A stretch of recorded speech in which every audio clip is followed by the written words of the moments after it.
Olá! Nesta aula, daremos continuidade ao estudo sobre as leis da termodinâmica. Parte 3.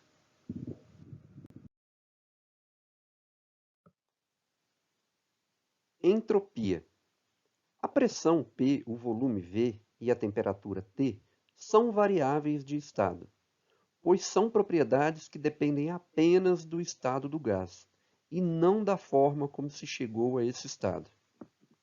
Outra grandeza que independe da trajetória é a energia interna, portanto, também é uma variável de estado. Na natureza, não há processos absolutamente reversíveis. Atrito e transferências de calor não desejadas estão sempre presentes, e raramente podemos executar processos reais em passos infinitesimais. Em um processo irreversível, sempre há vestígios, rastros. Esses processos estão relacionados com uma nova grandeza, denominada entropia, que vamos representar pela letra S. Experimentos demonstram que a entropia também é uma propriedade de estado. Postulado da entropia. Se um processo irreversível ocorre em um sistema fechado, a entropia S do sistema sempre aumenta. A entropia, diferentemente da energia, não obedece a uma lei de conservação. Em um sistema fechado e irreversível, a energia é conservada, porém a entropia não se conserva.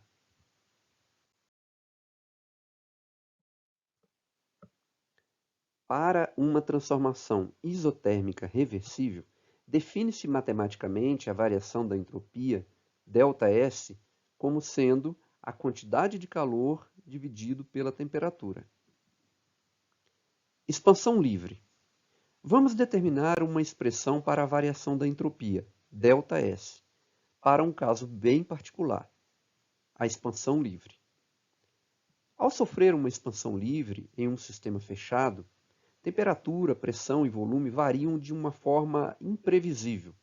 Portanto, não temos como determinar uma expressão para a variação da entropia nesse processo irreversível. Porém, sendo a entropia uma variável de estado, a variação da entropia dependerá somente dos estados inicial e final. Portanto, não depende da trajetória. Isso significa que o processo irreversível da expansão livre pode ser substituído por um processo reversível que liga os mesmos estados. E, nesse caso, podemos obter uma expressão que dê o mesmo resultado que na expansão livre, para a variação da entropia. Na expansão livre, a temperatura inicial Ti é igual à temperatura final Tf, que chamaremos de T, pois a variação da energia interna é igual a zero.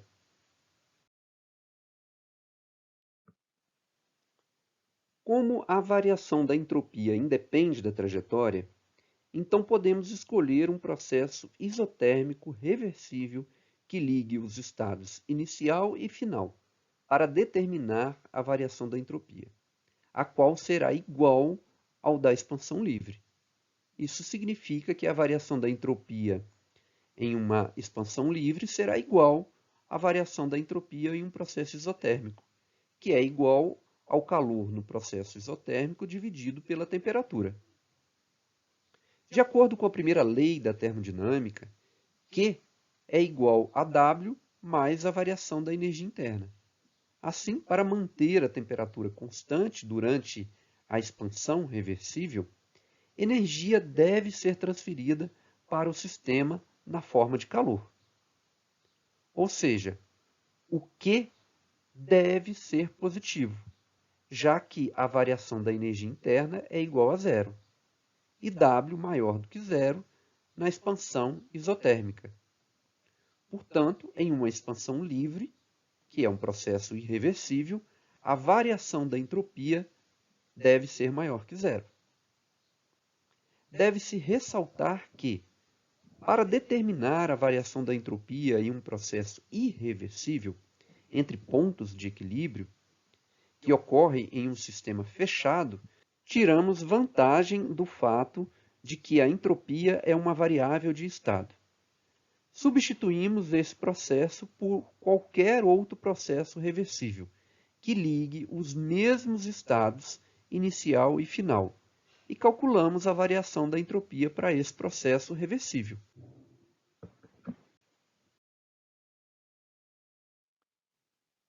Máquinas térmicas. O ciclo de Carnot. Chamamos de máquina térmica qualquer dispositivo que extrai energia de uma fonte quente e realiza trabalho útil. O ciclo de Carnot de uma máquina térmica é realizado com um gás ideal, contido em um cilindro provido de um pistão. Utiliza-se dois reservatórios térmicos, um quente, com maior temperatura, que chamaremos de TQ, e outro frio, com menor temperatura, que chamaremos de TF. O ciclo de Carnot de uma máquina térmica que utiliza um gás ideal está representado na figura. Todos os processos efetuados com a máquina térmica de Carnot são processos reversíveis. Perceba que a máquina térmica de Carnot retira calor de uma fonte quente, utiliza parte desse calor para realizar um trabalho e libera, rejeita o calor restante para uma fonte fria.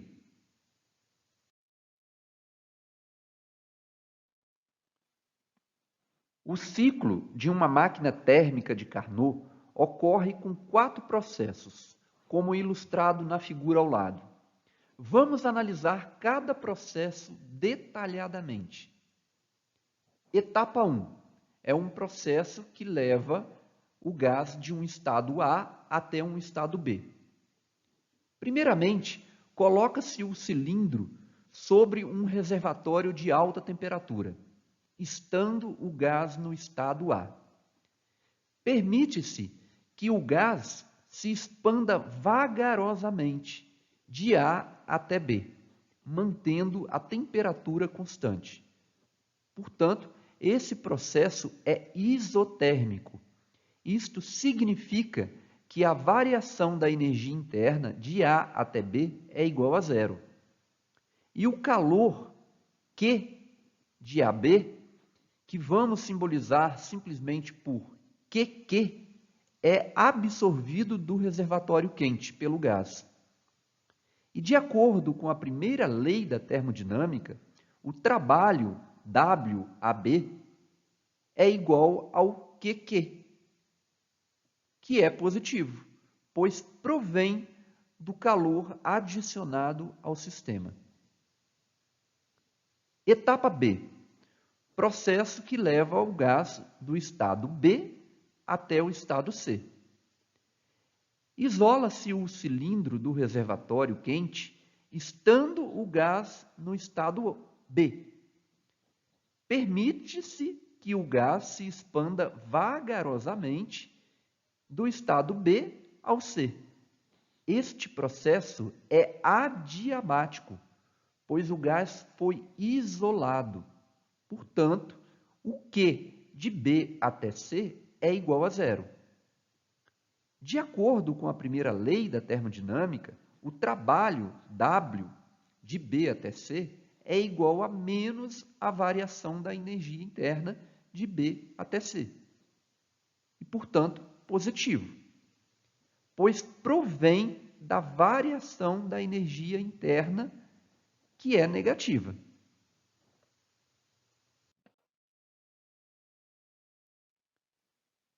Etapa 3.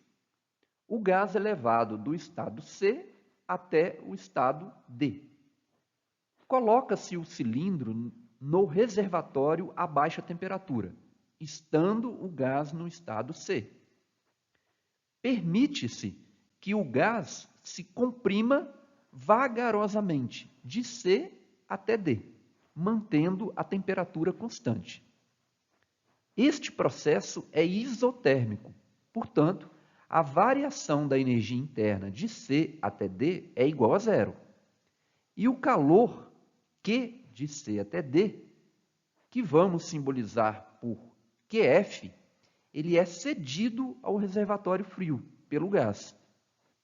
E de acordo com a primeira lei da termodinâmica, o trabalho W de C até D é igual ao Q frio, que é negativo, pois provém do calor cedido para a fonte fria.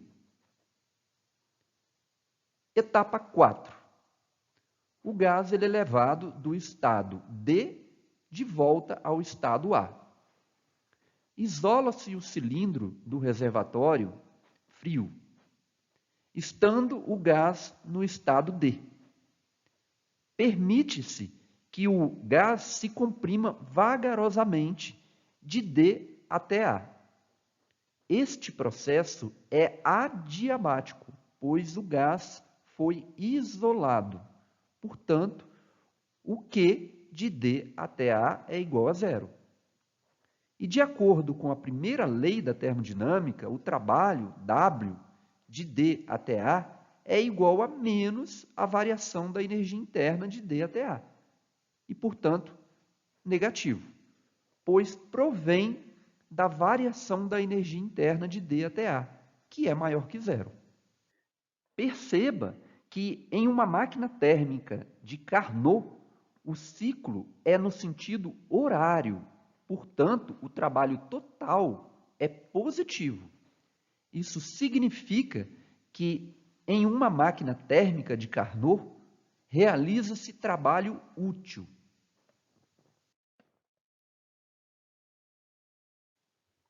Rendimento de uma máquina térmica de Carnot. Qualquer medida de rendimento é dada pela comparação entre útil e disponível, o adquirido, ou seja, o total. Mas para qualquer máquina térmica, a energia útil é o trabalho total e a energia disponível é o calor Q, fornecido pela fonte quente. O módulo ele deve ser utilizado para garantir que o rendimento seja um número positivo.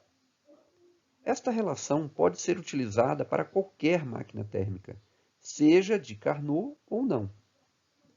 Podemos obter uma expressão para a medida de rendimento em função das temperaturas dos reservatórios quente e frio para a máquina térmica de Carnot.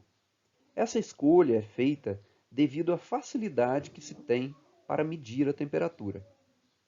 A primeira lei da termodinâmica afirma que o trabalho W realizado no ciclo é igual à quantidade total de calores no ciclo, ou seja, o QAB mais QBC mais QCD mais QDA, menos a variação da energia interna no ciclo.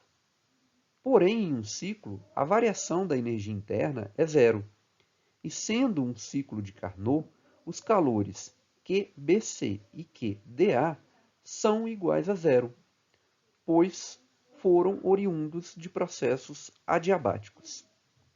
Deve-se lembrar que o QAB chamamos de Q quente e o QCD chamamos de Q frio. Portanto, o rendimento será igual ao módulo de Q quente mais Q frio dividido por Q quente. Sabendo que o Q quente é positivo e o Q frio é negativo, para garantir a igualdade e poder realizar uma simplificação, podemos colocar o Q quente e o Q frio superiores em módulo. Porém, o módulo de Q frio deve estar acompanhado de um sinal negativo. Realizando uma simplificação, obtemos que o rendimento é igual a 1 menos a divisão entre os módulos de Q frio e Q quente. Vimos que a entropia é uma variável de estado. Portanto, em um ciclo, para processos reversíveis, a variação da entropia deve ser zero. Mas como a entropia ou melhor, a variação da entropia depende de que haja troca de calor, então podemos dizer que a variação da entropia no ciclo é igual à variação da entropia devido ao calor da fonte quente mais a variação da entropia devido ao calor da fonte fria. Mas os calores trocados com as fontes quente e fria ocorreram a temperaturas constantes. Portanto, como já discutido anteriormente, para uma transformação isotérmica, a variação da entropia é dada pela divisão do calor Q pela temperatura T no processo. Assim, a variação da entropia no ciclo será igual ao Q quente sobre a temperatura do reservatório quente mais o Q frio sobre a temperatura do reservatório frio. Podemos escrever esta soma igual a zero. Mas antes, vamos colocar os módulos em Q quente e Q frio, lembrando de adicionar o sinal negativo ao módulo de Q frio para manter a igualdade. Passando o módulo de Q frio sobre T frio para o outro lado da equação e depois invertendo as posições dos módulos de Q quente e T frio, podemos obter que o módulo de Q frio sobre o módulo de Q quente é igual à temperatura do reservatório frio sobre a temperatura do reservatório quente. Substituindo esta expressão na relação anterior para o rendimento, teremos que em uma máquina térmica de Carnot, o rendimento será igual a 1 menos a temperatura do reservatório frio dividido pela temperatura do reservatório quente. Perceba nessa expressão que, sendo T frio menor que T quente, a divisão de T frio por T quente é sempre menor que 1. Portanto, em uma máquina térmica de Carnot, o rendimento é sempre menor que 1, embora a máquina térmica de Carnot tenha sido concebida para operar em um ciclo reversível, utilizando o gás ideal para conceber o maior rendimento possível. Ou seja, nenhuma máquina térmica pode ter um rendimento maior que a máquina térmica de Carnot. Atenção! A última expressão para o rendimento somente é válida para uma máquina térmica de Carnot. A máquina térmica de Carnot é uma máquina ideal, portanto, não existe na prática.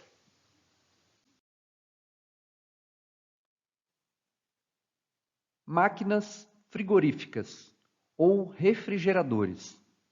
O ciclo de Carnot. Uma máquina frigorífica, ou também chamada de refrigerador, é qualquer dispositivo que utiliza trabalho para transferir energia da fonte fria para a fonte quente. O ciclo de Carnot de uma máquina frigorífica, ele tem um funcionamento inverso de uma máquina térmica de Carnot. A figura abaixo mostra uma máquina frigorífica de Carnot. Como o calor flui espontaneamente de uma fonte de maior temperatura para uma fonte de menor temperatura, para realizar o processo no sentido oposto, é necessário que a máquina frigorífica receba energia na forma de trabalho de uma fonte externa para funcionar.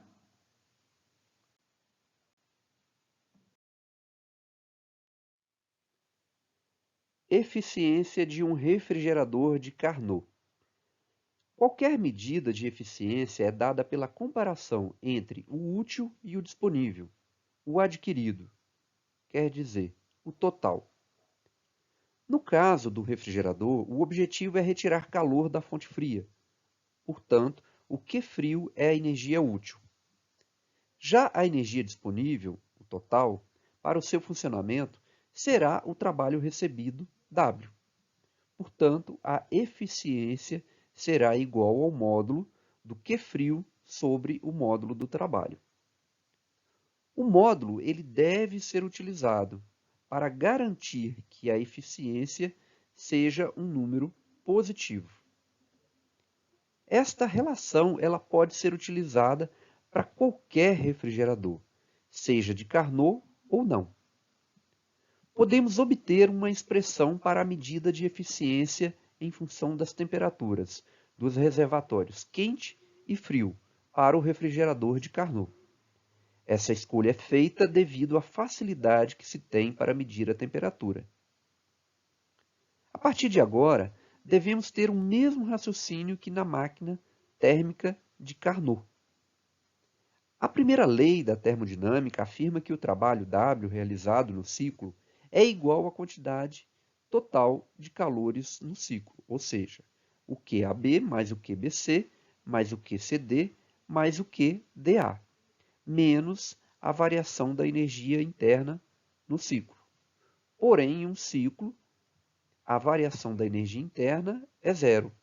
E sendo um ciclo de Carnot, os calores QBC e QDA são iguais a zero, pois foram oriundos de processos adiabáticos, onde o QAB é o calor enviado para a fonte quente e o QCD é o calor absorvido da fonte fria. Assim, a eficiência será igual ao módulo de Q frio dividido pelo módulo da soma de Q quente e Q frio. Para simplificar a expressão, devemos escrever o módulo da soma de Q quente mais Q frio como a diferença dos módulos de Q quente e Q frio. Lembre-se que o Q quente e o Q frio têm sinais opostos, pois um é absorvido e o outro perdido. Porém, como na máquina térmica de Carnot, o módulo de Q quente é maior que o módulo de Q frio. Dividindo a parte superior e inferior do lado direito pelo módulo de Q frio, teremos que a eficiência é igual a 1 dividido pela diferença entre os módulos de Q quente e Q frio sobre o módulo de Q frio. Realizando a divisão, teremos então que a eficiência será igual a 1 dividido pela divisão entre os módulos de Q quente e Q frio, menos 1. Mas como já demonstrado, para uma máquina térmica de Carnot, a divisão entre os módulos de Q frio e Q quente é igual à divisão entre as temperaturas do reservatório frio e quente. Assim, fazendo essa substituição na equação anterior e manipulando a expressão, teremos que a eficiência de um refrigerador de Carnot é igual à razão entre a temperatura da fonte fria pela diferença das temperaturas entre as fontes quente e fria. Lembre-se, esta relação somente se aplica a um refrigerador de Carnot. Um refrigerador de Carnot, ele opera no sentido inverso ao da máquina térmica de Carnot.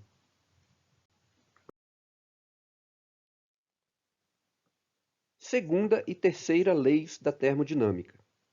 Os estudos das máquinas térmicas chamaram a atenção dos físicos para uma série de transformações que nunca ocorrem, embora não violem a lei de conservação de energia. Uma dessas transformações proibitivas é a passagem espontânea de calor de um corpo frio para um corpo quente. Outra transformação é a de que é impossível transformar todo o calor retirado de uma fonte quente em trabalho. Ou seja, parte do calor retirado é sempre rejeitado para a fonte fria. Segunda lei da termodinâmica. Existem várias interpretações da segunda lei da termodinâmica. O calor flui espontaneamente de um corpo quente para um corpo frio. O inverso somente ocorre com a realização de trabalho. É impossível para uma máquina térmica que opere em ciclos converter integralmente calor em trabalho. Se um processo ocorre em um sistema fechado, a entropia do sistema aumenta para processos irreversíveis e permanece constante para processos reversíveis. A entropia nunca diminui, ou seja, a variação da entropia é sempre maior ou igual a zero. Terceira lei da termodinâmica. É impossível para uma máquina térmica que opere em ciclos converter integralmente calor em trabalho. Isto significa que não é possível atingir o zero absoluto.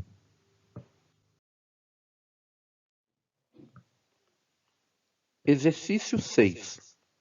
O fluido de uma máquina térmica realiza ciclos de transformações, à razão de 5 ciclos por segundo. Em cada ciclo, a máquina retira 500 joules de calor da fonte quente e rejeita 350 joules de calor para a fonte fria. Calcule, letra A, o trabalho realizado pela máquina a cada ciclo. Letra B, a potência útil dessa máquina. Letra C, o rendimento dessa máquina. Resolução. Em um ciclo qualquer, a variação da energia interna é igual a zero. Sendo assim, de acordo com a primeira lei da termodinâmica, a variação da energia interna é igual ao calor Q menos o trabalho W. Isso implica que zero é igual a Q menos W. Portanto, W é igual a Q. Mas Q é igual ao Q quente mais o Q frio. Portanto, W é igual a mais 500 mais menos 350. O sinal negativo indica que calor está saindo do sistema. E o sinal positivo indica que o calor está entrando no sistema. Realizando os cálculos, encontramos que o trabalho realizado pela máquina a cada ciclo é igual a mais 150 joules. Letra B. De acordo com o enunciado, cada ciclo demora um intervalo de tempo igual a 1/5 do segundo. A potência útil é dada por potência útil igual a energia útil por ΔT, mas a energia útil de uma máquina térmica é igual ao trabalho. Portanto, a potência útil é igual ao trabalho sobre ΔT. Substituindo o resultado encontrado na letra A, teremos então que a potência útil é igual a 150 dividido por 1/5. Realizando os cálculos, encontramos que a potência útil é igual a 750 watts. Letra C. O rendimento de qualquer máquina térmica é dado por rendimento igual ao módulo do trabalho dividido pelo Q quente. Substituindo os valores do trabalho e do Q quente, encontramos então que o rendimento é igual a 0,3, portanto, 30%.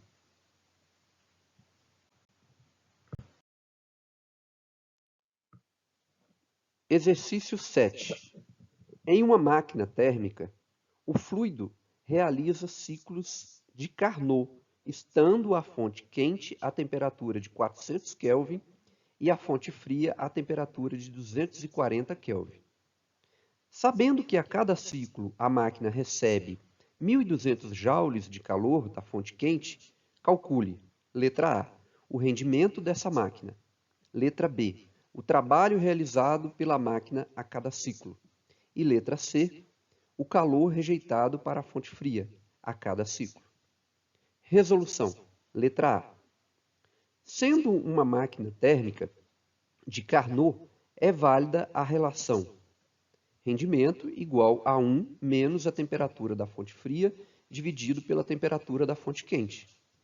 Substituindo os dados do enunciado, teremos que o rendimento é igual a 1 menos 240 dividido por 400.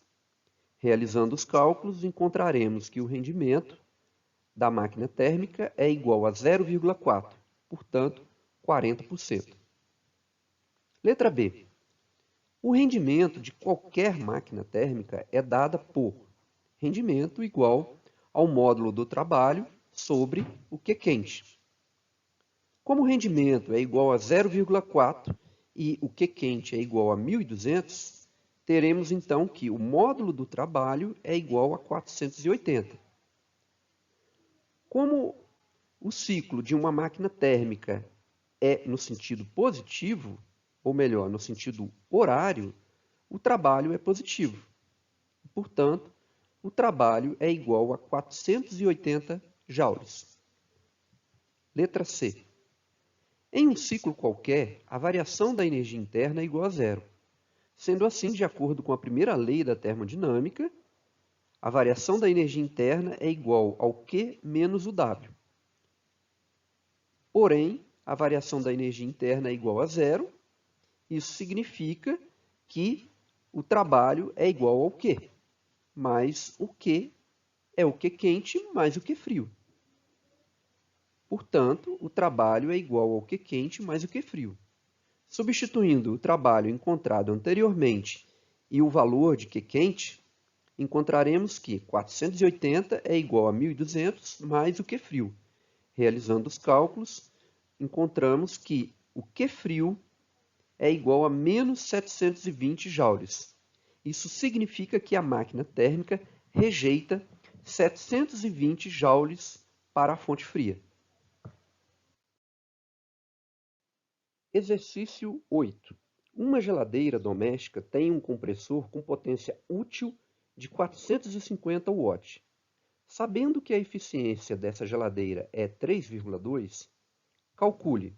Letra A quantidade de calor retirada do refrigerador a cada segundo. Letra B.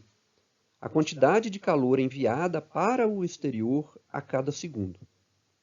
Resolução. Letra A.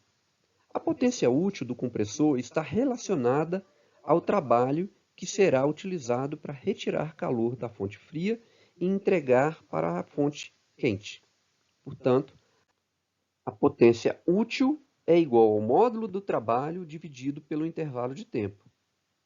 Substituindo o valor da potência, teremos que 450 é igual ao módulo do trabalho pelo intervalo de tempo.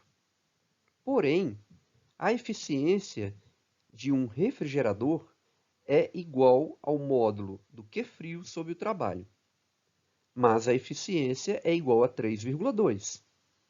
E o trabalho, na equação anterior, é igual a 450 vezes ΔT. Realizando uma multiplicação, podemos encontrar então que o Q frio sobre o ΔT em módulo é igual a 1.440 joules por segundo. Portanto, a quantidade de calor retirada do refrigerador a cada segundo é 1.440 joules. Letra B. Em um ciclo qualquer, a variação da energia interna é igual a zero. Sendo assim, de acordo com a primeira lei da termodinâmica, a variação da energia interna é igual ao Q menos o trabalho. Mas a variação da energia interna é igual a zero. Sendo assim, o trabalho é igual ao Q. Mas o Q é igual ao Q quente mais o Q frio. Dividindo a equação pelo tempo, em cada ciclo, teremos então que o trabalho pelo intervalo do tempo é igual ao Q quente pelo intervalo de tempo, mais o Q frio pelo intervalo de tempo. Mas o trabalho pelo intervalo de tempo é igual a menos 450 joules.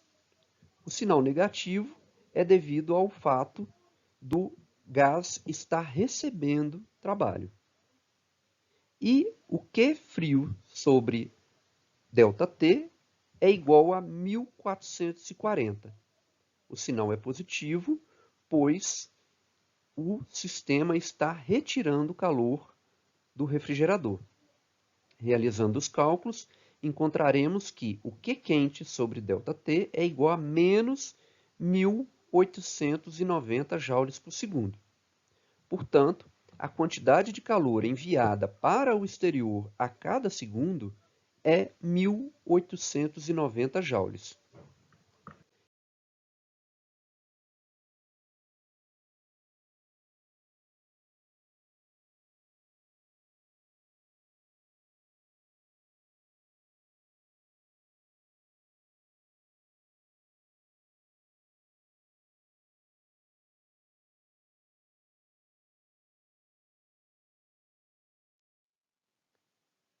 Bons estudos e até a próxima!